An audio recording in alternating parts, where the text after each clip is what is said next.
বাংলাদেশের ইতিহাসে অন্যতম জঘন্যতম একটি হত্যাকাণ্ড ছিল মেজর হত্যাকাণ্ড, যেটা যে কোনো সমাজের সভ্যতাকে প্রশ্নবিদ্ধ করে।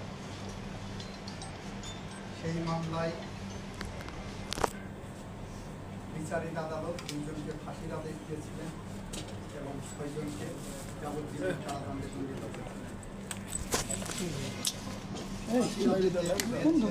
আইনের বিধান মধ্যে হিসাবে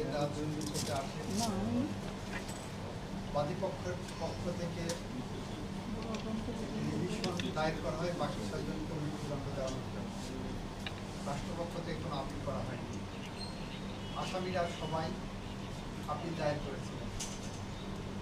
ফলে দেখতে পারেন বাদীপক্ষের রিভিশন এবং আসামিদের আপিল একসাথে শুনানি শেষ করে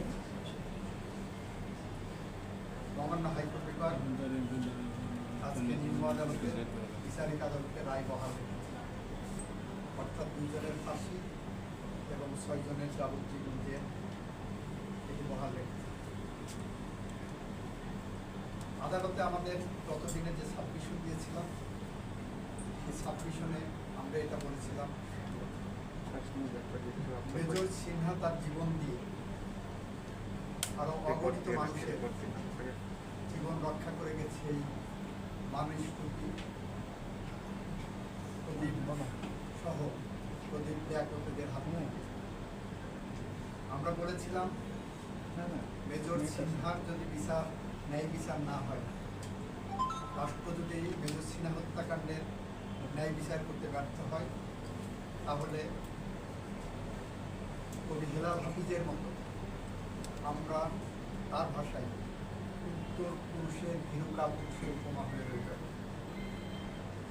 আমরা বলেছিলাম, এই বিচার প্রক্রিয়ায় রাষ্ট্রপক্ষ এতটাই তৎপর যে আগামী প্রজন্মের জন্য, সুকান্তের ভাষায় আগামী প্রজন্মের জন্য বাসযোগ্য করে গড়ে তুলে রাখার জন্য এই বিচারটা প্রয়োজন এবং এই শাস্তিটা বহাল রাখা প্রয়োজন। এখানে আপনাদের মাধ্যমে গোটা দেশবাসীকে জানাতে চাই, এই মামলায় আসামি পক্ষে একটি আলিবাই নিয়েছে, সেটা হলো মেজর সিনহা তাদেরকে গুলি করার জন্য উদ্যত হয়েছে, সেই কারণে আত্মরক্ষার্থে লিয়াকত তাকে গুলি করে হত্যা করেছে। আমরা আদালতের সামনে দেখাতে সক্ষম হয়েছি 2টা জিনিস। নাম্বার 1, অ্যালিবাই যদি ধরে নেওয়া হয়, তাহলে তারা right of private defence exercise করেছে। Right of private defence exercise করতে চেয়ে তাকে ডক্ট্রিন অফ প্রপোর্শনালিটি অ্যাপ্লাই করতে হবে। ডক্ট্রিন অফ প্রপোর্শনালিটি উদাহরণ দিতে যে বলেছি, কেউ যদি আমাকে লাঠি দিয়ে আঘাত করতে আসে, আমি তাকে ছুরি দিয়ে কাউন্টার করতে পারি। কেউ যদি আমাকে ছুরি দিয়ে আঘাত করে, আমি তাকে গুলি করতে পারব।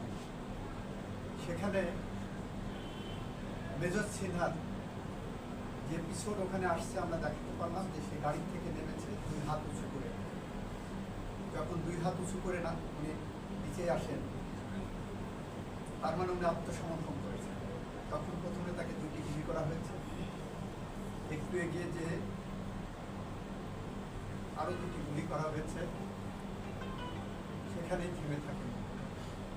এখন তার নিথর দেহে পা দিয়ে আঘাত করেছে। প্রদীপ এসে তার নলির উপরে বুকের আঘাতে মৃত্যু নিশ্চিত করেছে। এই নির্মম হত্যাকাণ্ডে বিচার যদি বাংলাদেশের মাটিতে আমরা না করতে পারি, তাহলে বাংলাদেশ তার সভ্যতার ইতিহাসে আমরা রাষ্ট্রের পক্ষ থেকে মনে করি আমরা আমাদের দায়িত্ব যথাযথ পালন করতে পেরেছি।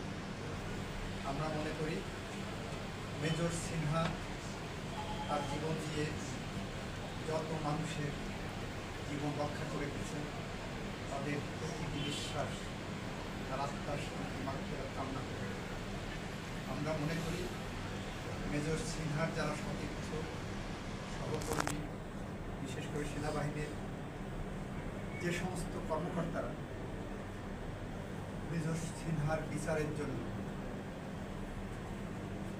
তাদের কণ্ঠ উচ্চারিত করেছিলেন, তারা আজকে একটু শান্তি পাবেন।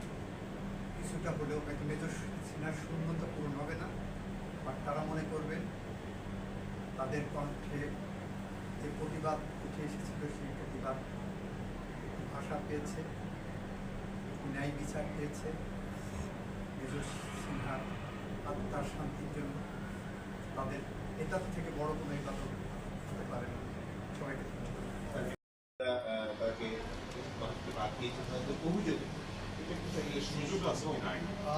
আপাতত আমি এই মামলায় দেখছি না,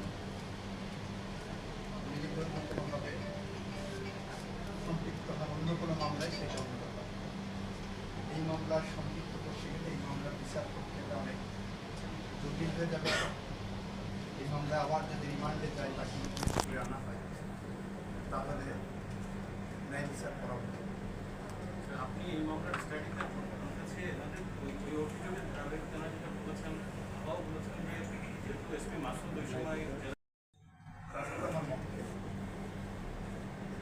আমি রাষ্ট্র যে প্রক্রিয়ায় যেতেছে সেই প্রক্রিয়ার পরিণতির জায়গায় আমি তৎকালীন রাষ্ট্র ব্যবস্থা নিয়ে প্রশ্ন আছে, আর সেটা আপনারা পাবলিক জাজ করবেন। কিন্তু আমি এই প্রক্রিয়ার মধ্যে এসে এমন কোনো পদক্ষেপ নিতে চাই না যে পদক্ষেপে এই ন্যায় বিচার যতটুকু পাওয়া গেছে এটা ব্যয় হয়েছে। আমরা যে ন্যায় বিচারটা আজকে পেয়েছি মিউনিসিপ্যাল অ্যাক্টের বিষয়ে সেটা কোনোভাবেই আমরা ব্যাহত করতে চাই। এটা আমাদের ধরেন লয়ার হিসেবে আমার মক্কেলের পক্ষে, রাষ্ট্রের পক্ষে একটা প্রশ্ন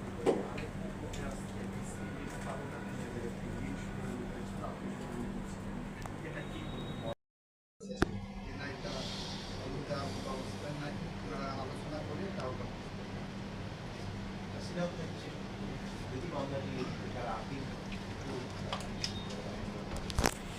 এই মেজর সিনহা যে কালকে বলেছি কোনো কোনো মৃত্যু পাখির পালকের মতো হালকা, কোনো কোনো মৃত্যু থাই পাহাড়ের মতো ভারী। মেজর সিনহার মৃত্যু আমাদের জীবনে থাই পাহাড়ের মতো ভারী হয়ে আছে। সেই ভার নিরসনের জন্য হলেও এই মামলাটা আমরা দ্রুত নিষ্পত্তি করার চেষ্টা করছি। ধন্যবাদ।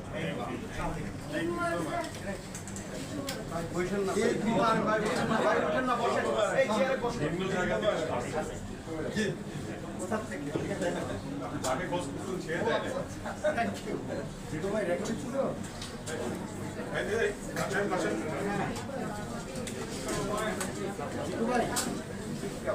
রেকর্ড ছিল না পারামো।